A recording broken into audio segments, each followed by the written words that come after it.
Good afternoon. Welcome to this very important session about trade and investments. For decades, trade was the growth engine of the world economy. So for decades, since 1990, we had approximately close to 4% global growth every year. So the trend growth was 3.8, but trade grew almost double the global growth. Now, for the first time in decades, we are expecting this year maybe 1% growth in global trade.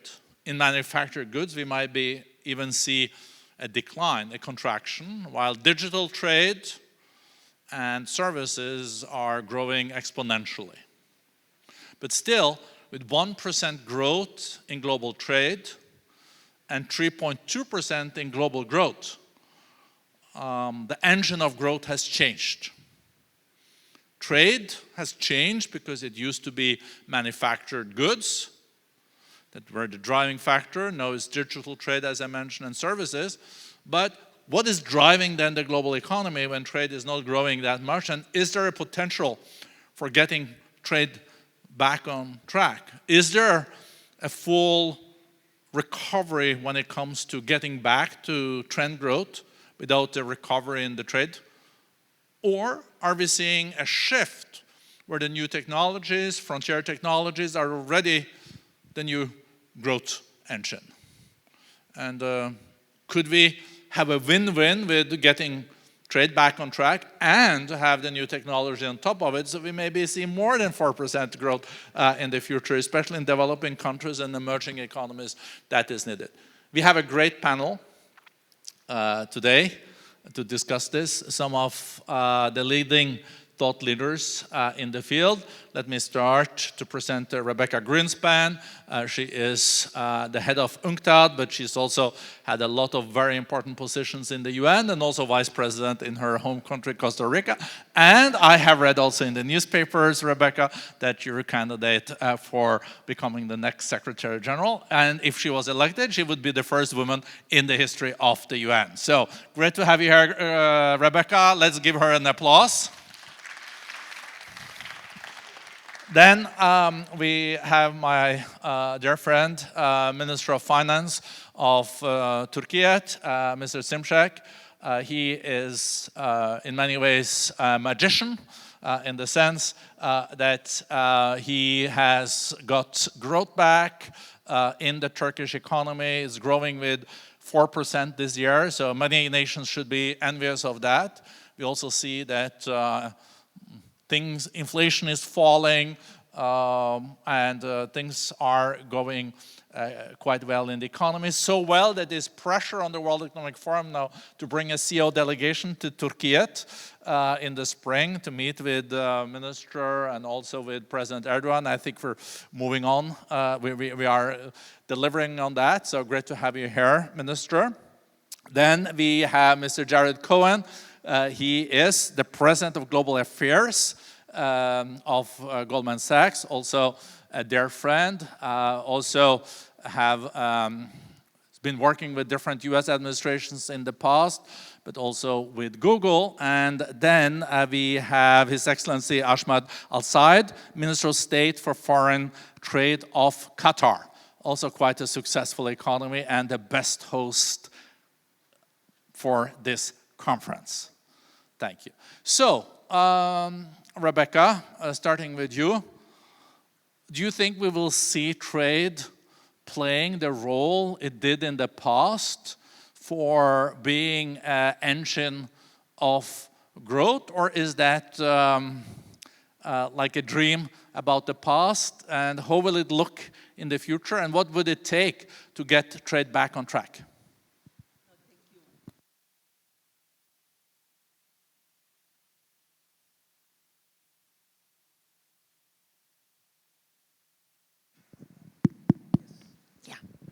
Okay, thank you. Thank you so much.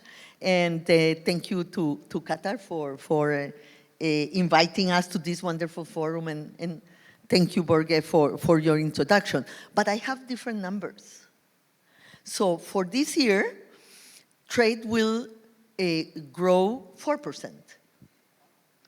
And if you take off the front loading that happened at the beginning of the year, that is true, that is a factor, so trade will grow between 2.5% and 3% in line with the world economy.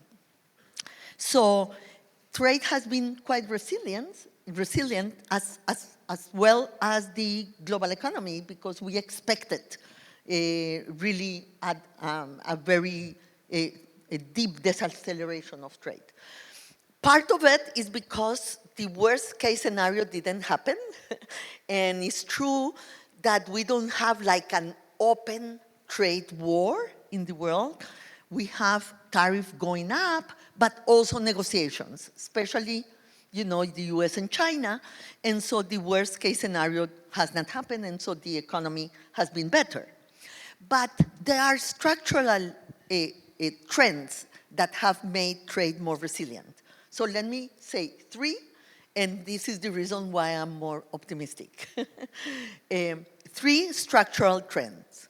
One, the investment in AI and the dynamic investment of AI is affecting trade positively, because for the investment, you need a lot of trade. And the investment in AI is really going up very quickly.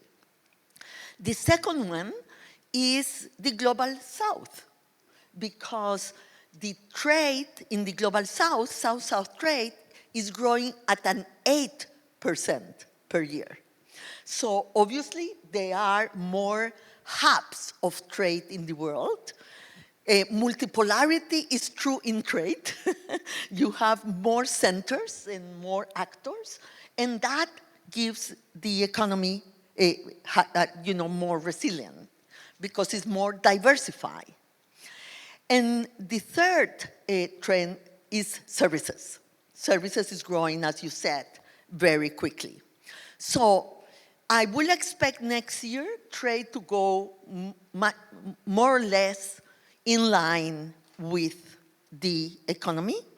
We expect a little bit of a deceleration, but nothing dramatic, because we are already in a low growth path, yes? We are not growing so quickly, in such an accelerated way like before COVID. We haven't recovered from before COVID. But we will expect next year around 2.4, 2.6, growth, and then trade around those numbers too.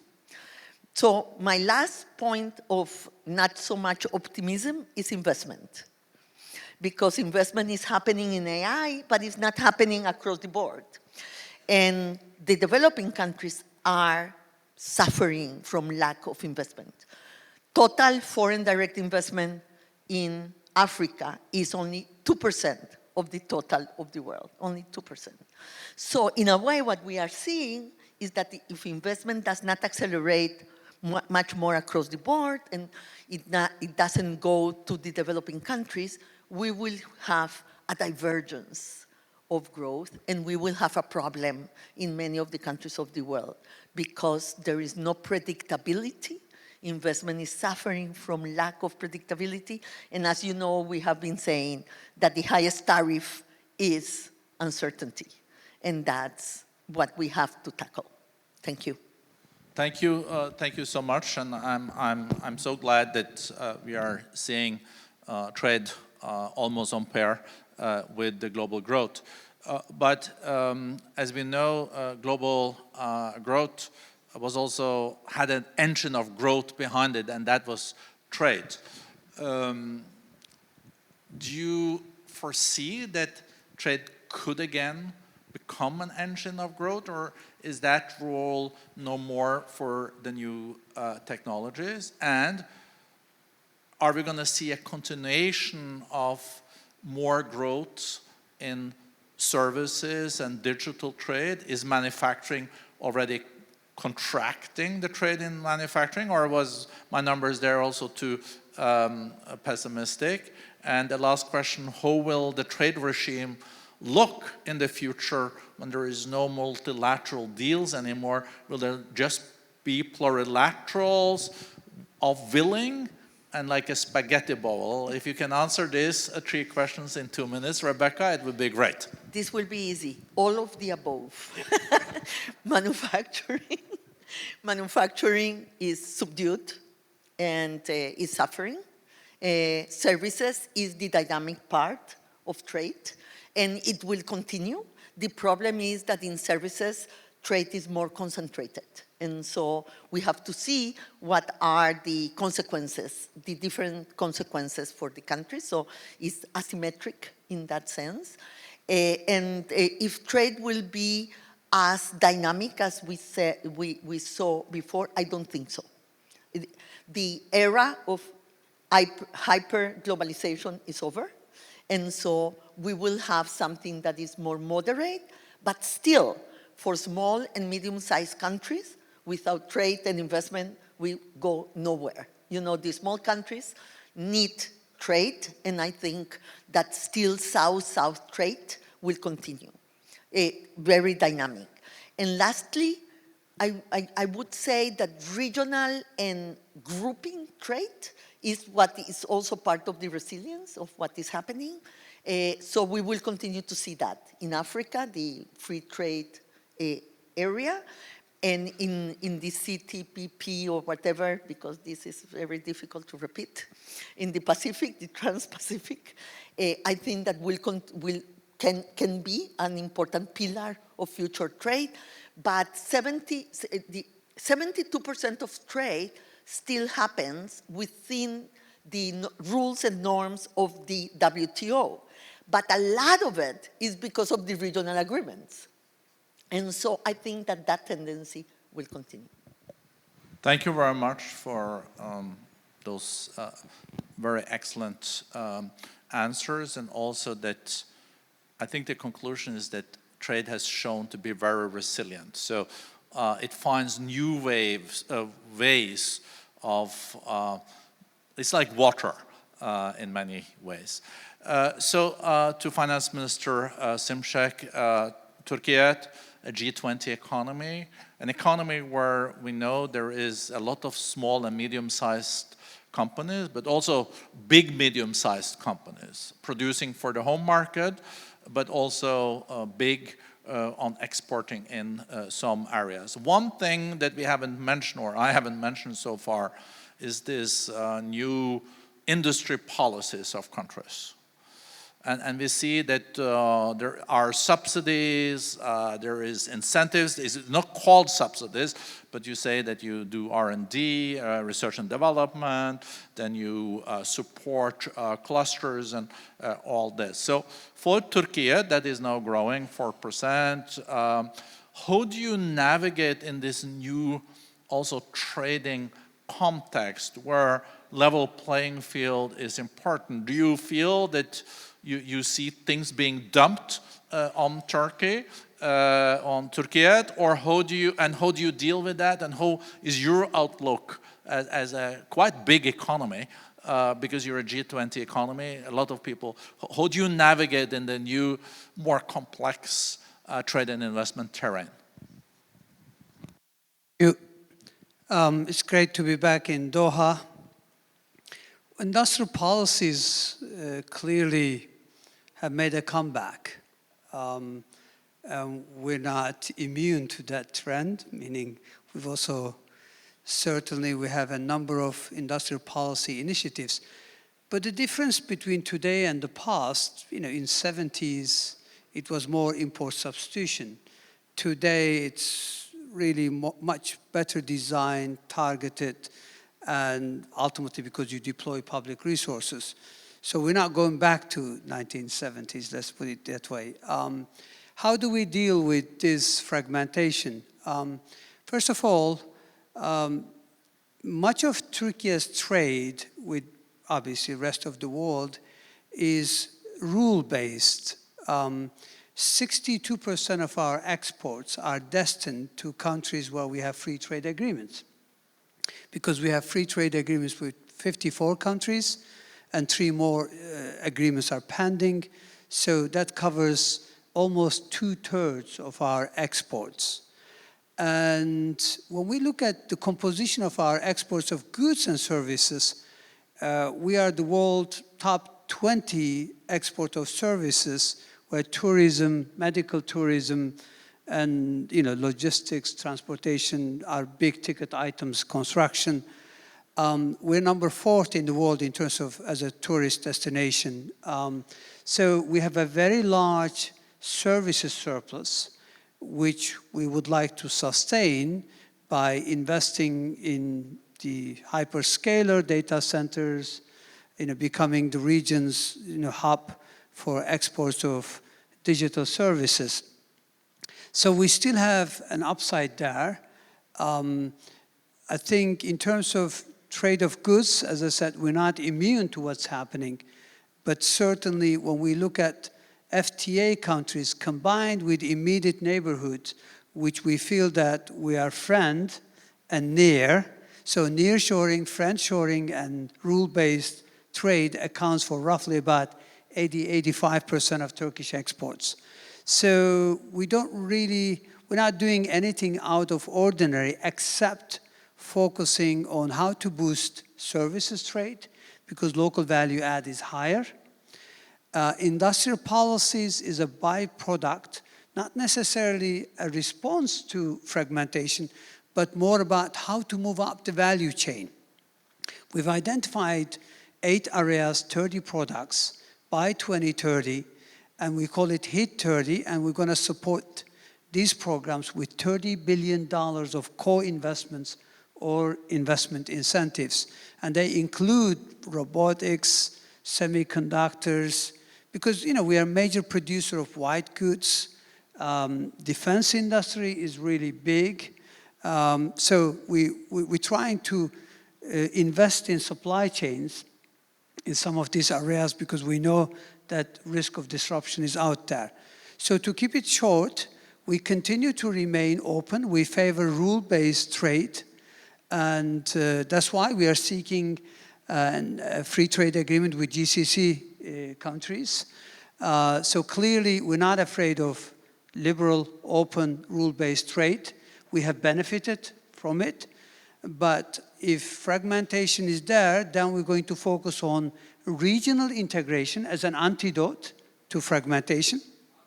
That's why we are trying to persuade our partners in this region to invest in a new development road linking Persian Gulf to Turkey through high-speed railway and motorway so that we can connect the region to Beijing and London because we do have the infrastructure. So connectivity, regional integration, industrial policies, as well as services exports.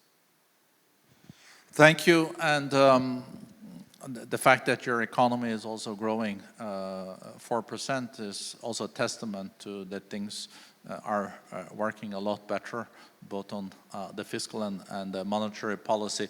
But as I mentioned, Turkey also has an important home market. It's 100 and how many people? 100 and... It's, if you include our Syrian refugee brothers and sisters, it's about 90 million people, yeah. $1.6 trillion GDP. Exactly. So that home market is also very important for many parts of your industry, and they compete in their home market and use that as a base to also be more competitive to go and export internationally. But what we have seen, though, with the new tariffs, we have seen that that has also had impact on manufactured goods. So the tariffs that the US has put on, for example, China and some other countries also means that there are a lot of countries that are big exporters do look for new markets. Are you faced with much tougher competition? And how do you deal with that if you feel it's not a level playing field? Have you addressed this? You know, the European Union is in the middle of that when it comes to the EVs. So I guess you also have that discussion in Turkey. The indirect impact of this tariff war is probably the most significant risk. The China rerouting or Asia rerouting, and it's happening.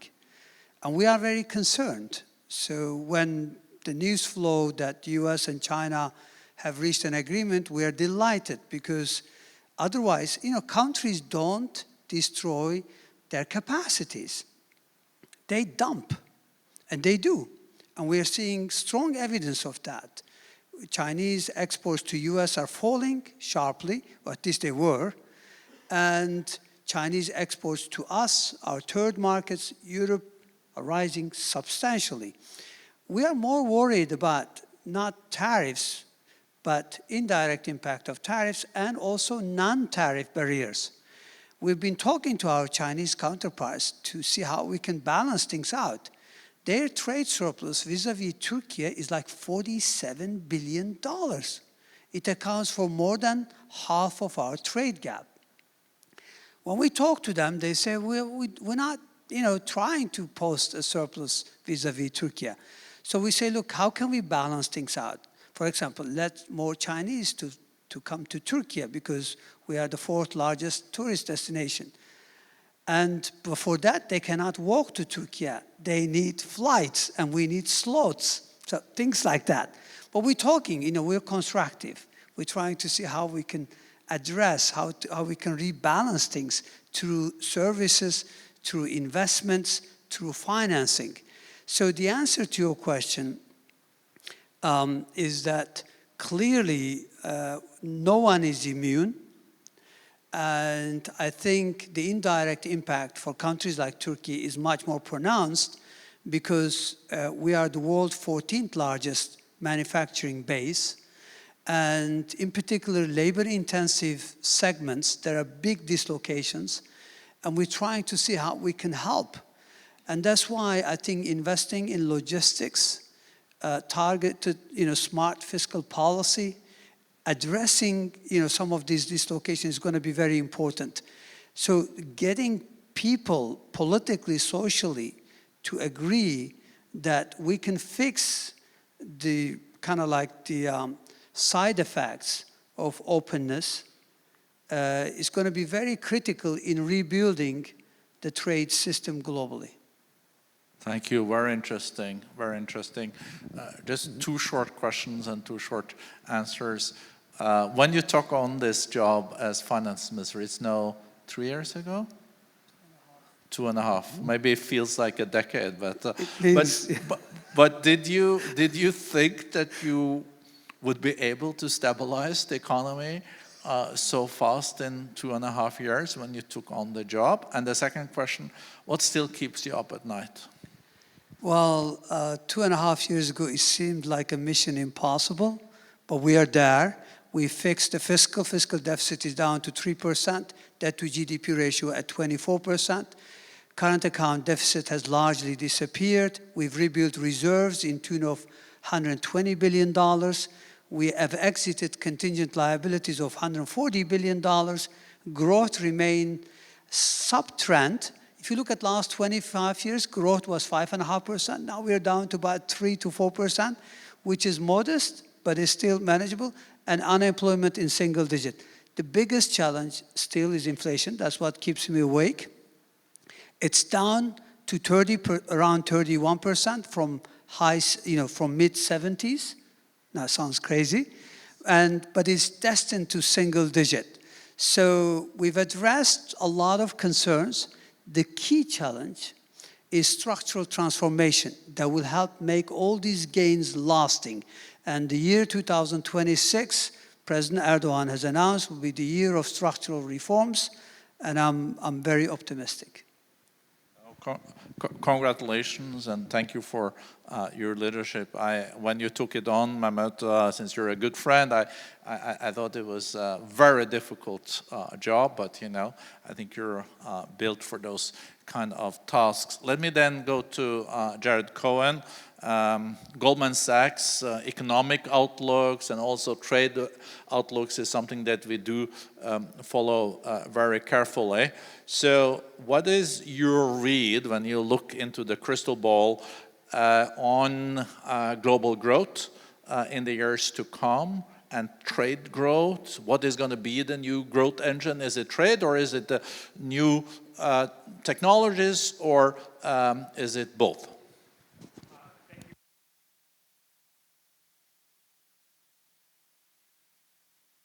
Oh, it's on? There we go. Great to be back here. And Børge, I would agree with your characterizing Mehmet as a magician. I mean, going from high 70s inflation down to 30% is really something.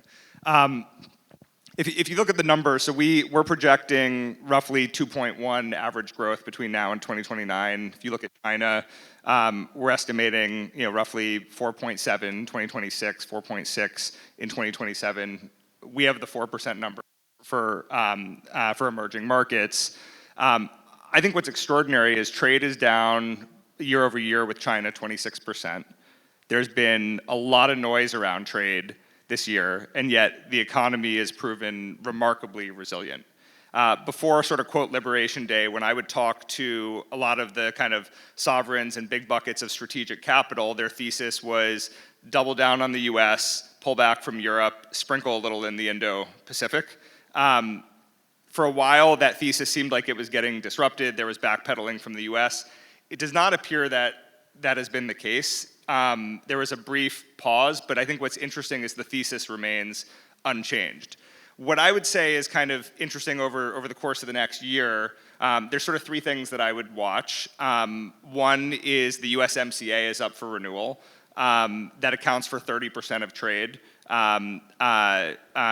And then it's a $2 trillion trade deal, and a big question is, will it get renewed, or will the administration pursue bilateral trade agreements with both Mexico and Canada, and we'll have to see. The other thing to watch in 2026 is what happens with the IEEPA decision at the Supreme Court. Depending on the outcome of that decision, you could end up with a situation where the administration has to actually pay back some of the revenues that it collected from tariffs. I think that's unlikely, and even if it happens, I think there's probably workarounds. But I think 2026 is going to largely be the year in which all of these trade deals, and I say that flexibly because anyone that's been part of a trade deal, most of these are not trade deals. They vary in terms of what they are. So implementing them, I think, is actually a bigger wild card than people maybe appreciate. The last thing that I would say is when I look at the future of trade and growth, I think that there's a tailwind and there's a headwind that I'll highlight. And both of them represent things that are properly new. And I always like asking the question, what's new, versus what appears new, but we've seen many times throughout history.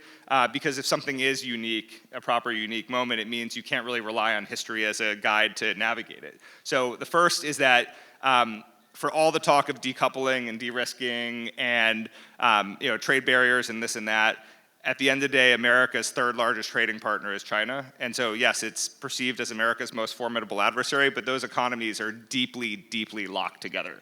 And this is a huge headwind, but because we don't have a historic frame of reference for it, we treat it like it's a second Cold War when it has none of the attributes of the Cold War. The US and the Soviet Union were never economically intertwined in the way that the US and China are. And so my concern, and the thing that I think could be a wild card, and Mehmet mentioned this briefly, before COVID, you could count on the economic interests of both the US and China tempering the geopolitics when things would heat up.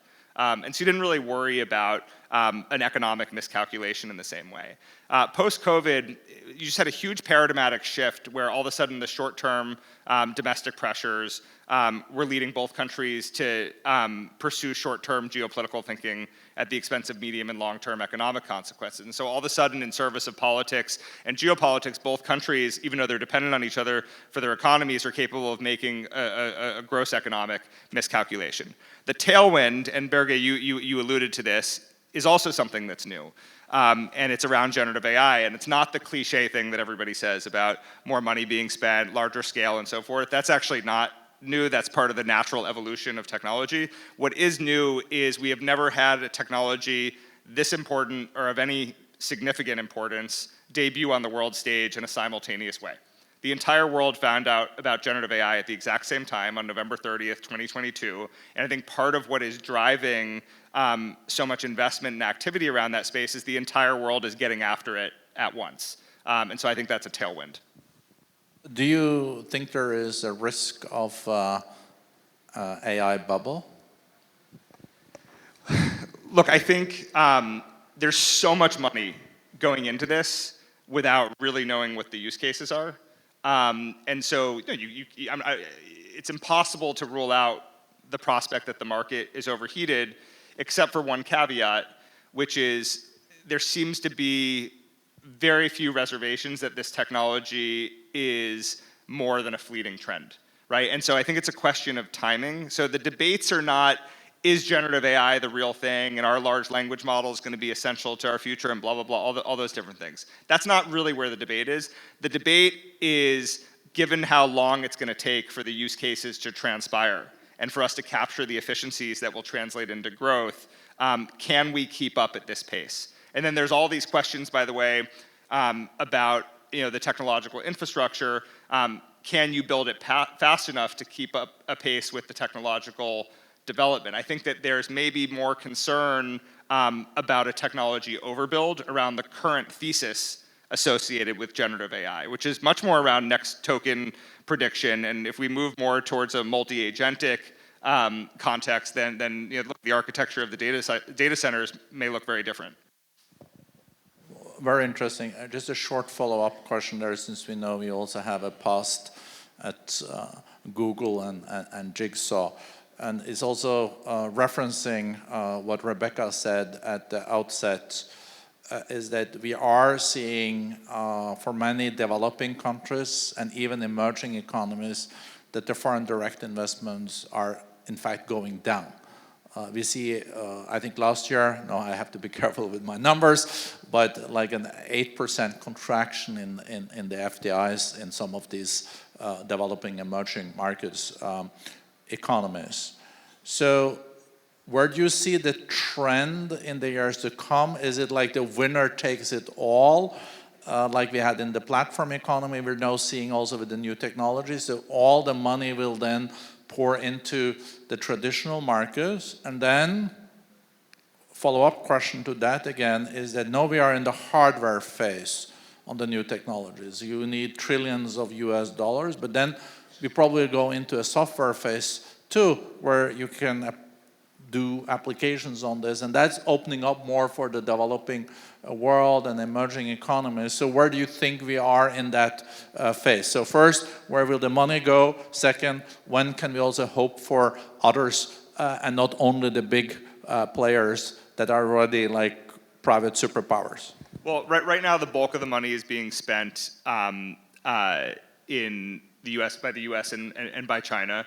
You have a bottleneck on chips right now.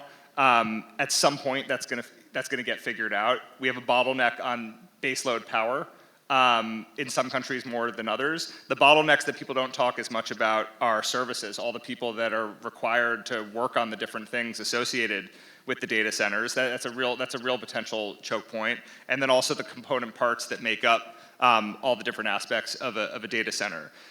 What's interesting is one of the most common questions I get asked, Børge, is who's going to win the AI race, the US or China? I don't like that question because I think that's based on assumption that this is a Cold War. My answer is actually that both the United States and China are going to win. And that will actually have ripple effects that benefit the rest of the world. So the US and China think they're competing with each other because we focus on chips and who has the best large language model and so forth. But the supply chains associated with 90+% of what goes into those data centers are deeply intertwined. They are not going to get decoupled. And by the way, China is focused much more on consumer applications and open-weighted models. The US is focused more on frontier models and kind of the march towards AGI. But the irony is in competing with each other, they're reinforcing the various supply chains that have ripple effects into different parts of the emerging markets. The other thing it's doing is because both the United States and China are needed by other countries, right here in the Gulf, you have multiple geopolitical swing states, Qatar, UAE, Saudi Arabia, to some extent Kuwait, that are able to step up and play a meaningful role in the AI space with the rest of the developing world. So you're starting to see investment from the Gulf countries, not through just foreign aid, but actually building out gigawatt data centers and building out technological infrastructure. Thank you very much. Let me now go to Al Said, Minister of State for Foreign Trade of Qatar. Minister, this country has a lot of capital, has a lot of energy, and I think we're also seeing that even the sovereign wealth fund now opens up for investing in Qatar. Before it invested everything abroad, like the Saudis also open up for that. How do you see the new trading context that we're seeing globally now working for Qatar and the GCC? How do you maneuver in this? We know you're the second largest exporter of LNG in the world, and you playing a major role also in global investments, since you're an owner, I guess, on average of like close to 1% of all globally listed companies through your different sovereign wealth funds. So over to you, Minister. Thank you, and welcome back to Doha. Happy to see you all here. Actually, Qatar has been gifted with energy and utilizing also the resources of the energy to build the capital and to preserve the capital for the future generation. Actually, what the sovereign fund do is diversifying and protecting the wealth for the future generation, that based on the resources that we have from selling the commodity. So we are trying to do the best use of the current commodity by investing in the future as well. As you can rightly see, and the growth of technology and AI means we'll need more energy as well to supply this data center. And that means that the demand on energy will grow, while the technology also is growing. So that's very important, and you can say everyone is investing in technology worldwide, and Qatar one of them. We are a country that have a 2030 vision, and the 2030 vision, clearly our leaders said to move from energy-based economy to knowledge-based economy. And the current National Development Strategy 3 is focusing actually from now till 2030 to diversify as much as we can from to focus on the non-hydrocarbon growth. So in terms of trade, most of our trade account now, it's based on the energy export. Our focus, yes, we will continue opening a new market, we'll continue facilitate the energy growth and the investment in energy, and to utilize the best this wealth and resources. But we are working hardly as well to continue expanding and increasing the non-hydrocarbon. And that's why focusing on different sector and service, digital trade, it's a key component of our future trade strategy that we are working on. So diversifying as well, managing risk and diversifying the supply chain resilience for critical goods is very important as well. Growing the service field as a knowledge, because service need a knowledge-based economy, and I think we have in the ICT and the financial and the tourism and even traveling, a good position there. We can play cross-border, a good momentum there, while focusing also on digital trade, which will be extremely important. We have very advanced airport and port. We have global connectivity with Qatar Airways as well that we will build on this, and on our international partnership also to enhance our position as a global connected hub for investment and business.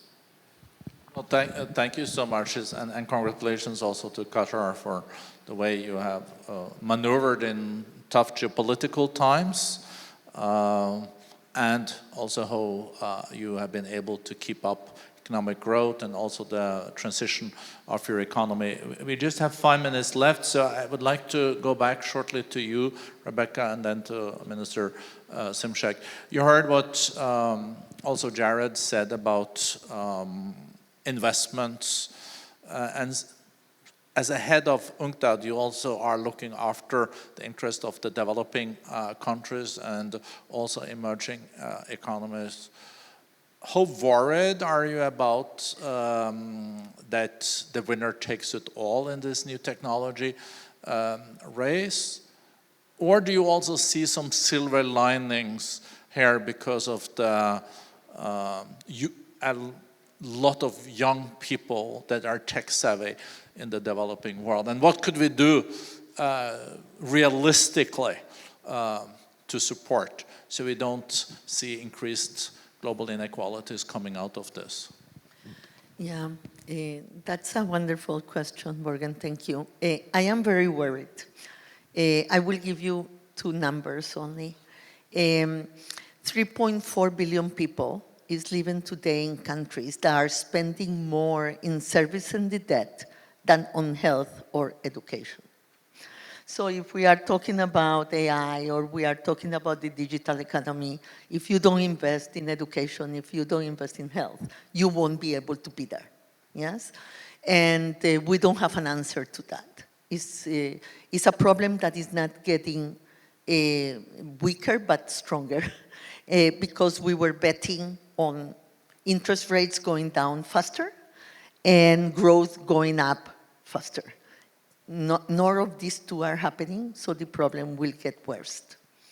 The second number is that the vulnerable economies, what we call the least developed countries of the world, are facing today a tariff of 27% in average. It's higher than everybody else. Is higher than the developed countries or the rich countries, is higher than the middle income countries, is higher than the emerging economies. So they are being hit very strongly in their economy. So they will get weaker and nothing is happening when, we have made this call to look again on the rationale to hit the most vulnerable countries the worst. There is no rationale, yes? They don't represent anything in terms of the deficit of trade of the US or anybody else.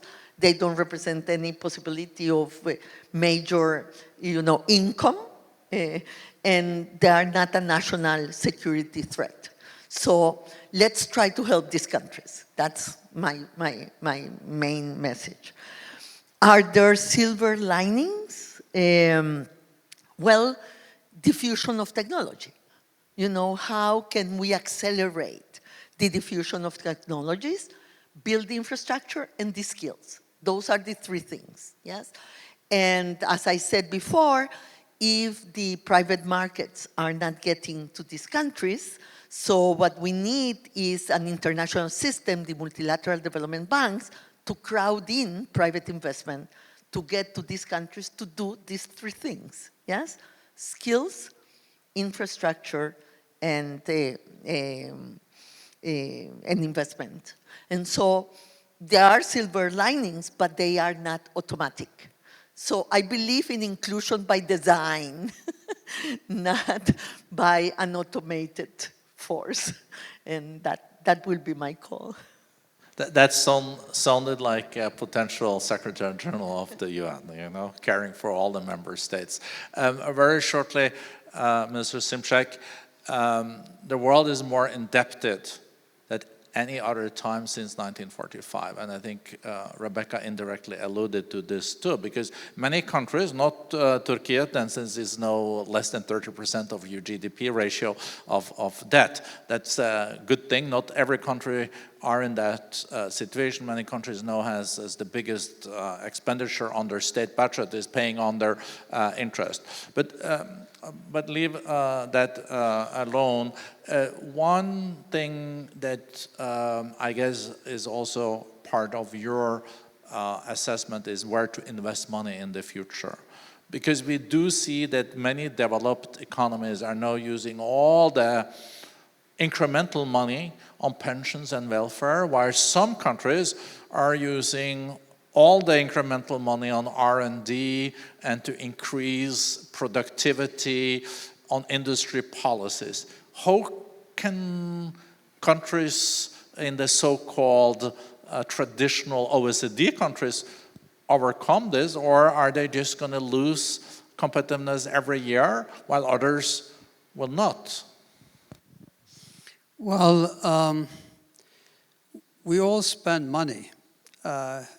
What matters is, are we spending it productively? So I think if we could channel resources to productive infrastructure investments, clearly that would help with development.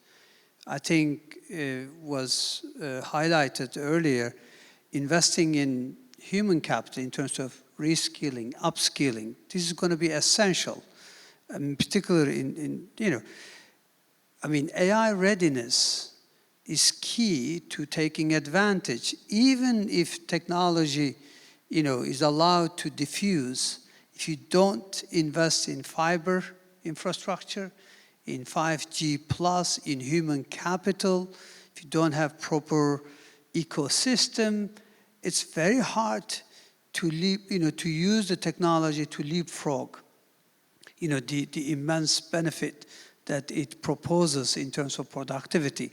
So what drives long-term prosperity, as you know, is labor utilization combined with productivity. And I think labor utilization, demographics are not favorable. Countries are highly indebted. So really the only avenue is to boost productivity. And that's where investments in productive areas, in technology, but even if you're unable to do that, if you put your house in order, maybe other countries that are more advanced than you can channel resources into your country to take advantage of stable environment or maybe cheap labor, and that's how you could actually catch up. So convergence, developing countries' convergence has come to a halt. Unfortunately, it's going to take many more decades, but it's up to us to change that. And I think the recipe is simple. Thank you very much. I think we, for those that were strategic enough to join us here, learned a lot. I think the panel connected the dots. I felt every second was very interesting, and not all panels I have shared in my life I could qualify like that, but this was really a treat, very thoughtful panel, and I think I leave a little bit more optimistic than when I came to the panel, but of course there's still challenges ahead. So big thank you to the panels. I think they deserve a big applause.